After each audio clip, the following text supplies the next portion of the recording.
Good morning, everyone. Well, if you were paying attention on Sunday, you would have heard me preach. Yeah, it was me, preaching.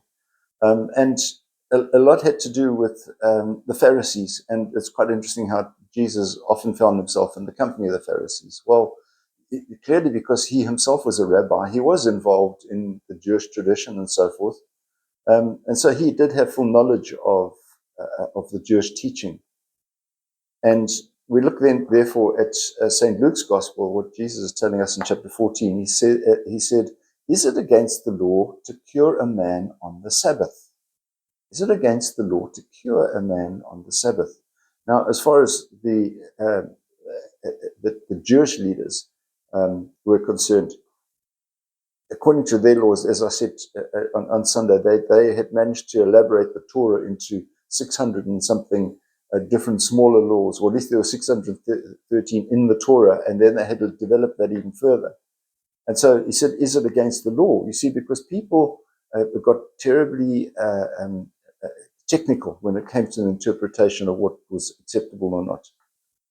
And Jesus comes back and he says to them, would you save your own son who'd fallen in a well on the Sabbath?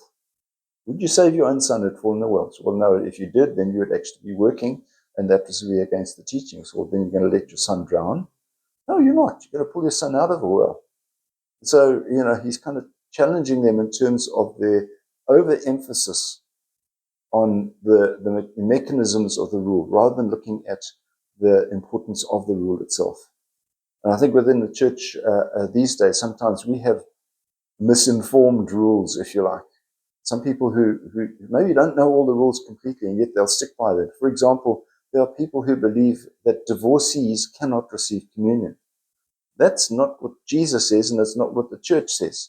What it says is if somebody is divorced and remarries, that's the problem, because then they're guilty of adultery. Unless, of course, they've had an annulment. So that's where the technicality comes in, and we must be careful about enforcing our misunderstanding of the rules.